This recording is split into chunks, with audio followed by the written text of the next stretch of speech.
జల్సాలకు అలవాటు పడి ద్విచక్ర వాహనాలే టార్గెట్గా వరుస దొంగతనాలకు పాల్పడుతున్న వ్యక్తిని పోలీసులు అరెస్ట్ చేశారు.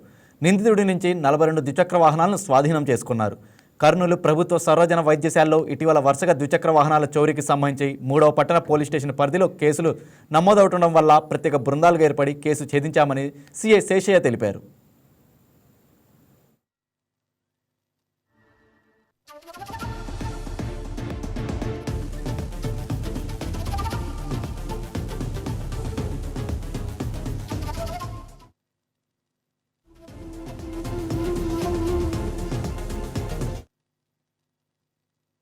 ఇప్పుడు మన కర్నూలు నగరంలో ప్రత్యేకంగా కర్నూలు ప్రభుత్వ ఆసుపత్రిలో నుంచి బైకులు ఎక్కువగా దొంగతనం జరుగుతున్నాయని మనకు రిపీటెడ్ గా కంప్లైంట్స్ రావడం అనేది జరుగుతూ ఉంది.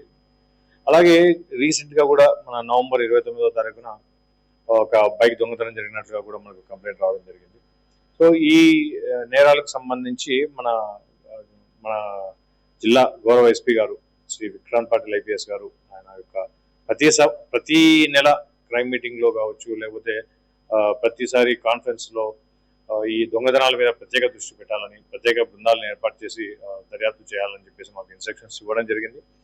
వాటి మేరకు మా డిఎస్పీ గారు, గౌరవ కర్నూలు డిఎస్పీ గారు బాబు ప్రసాద్ గారు మాకు ప్రత్యేకంగా ఈ ఇన్స్ట్రక్షన్స్ ఇచ్చి ఈ టీమ్స్ ని ఆర్గనైజ్ చేసి క్రైమ్ ఈ 2 వీలర్స్ అన్నిటిని కూడా రికవర్ చేయాలని చెప్పేసి మనకు గైడ్ చేయడం జరిగింది. సో వాళ్ళ యొక్క ఇన్స్ట్రక్షన్స్ ని మనం తూచా తప్పకుండా ఫాలో చేస్తూ ఈ దొంగలకు సంబంధించి మనం ప్రత్యేకమైన ఒక నిఘా విభాగాన్ని ఏర్పాటు చేసుకొని, అలాగే సీసీ కెమెరాలన్నీ కూడా మనం క్షుణ్ణంగా అబ్జర్వ్ చేస్తూ వెళ్తే ఈ బైకులు దొంగతనం జరిగిన ప్రతిసారి కూడా మనం ఆ టైమింగ్స్ లో ఉన్న సీసీ ఫుటేజెస్ అన్ని కూడా చూస్తే అన్నింటిలో కామన్ గా మనకు ఒకే వ్యక్తి కనిపిస్తూ వచ్చాడు. సో ఈ వ్యక్తి ఎవరు అని చెప్పేసి అతని గురించి మనం కూపిలాగి అతని కోసం అని చెప్పి మనం వెరిఫై చేసుకుంటూ వెళ్తే అతను ఇట్లా అనంతపురం జిల్లాకు చెందిన వ్యక్తి అని చెప్పి మనకు తెలిసింది. అతను ఫలానా జాన్ అనే వ్యక్తిగా మనం గుర్తించడం జరిగింది. హాయ్ వ్యూయర్స్, ఈ వీడియో మీకు నచ్చినట్లయితే లైక్ కొట్టి షేర్ చేసి వైకే టీవీని సబ్స్క్రైబ్ చేసుకోండి.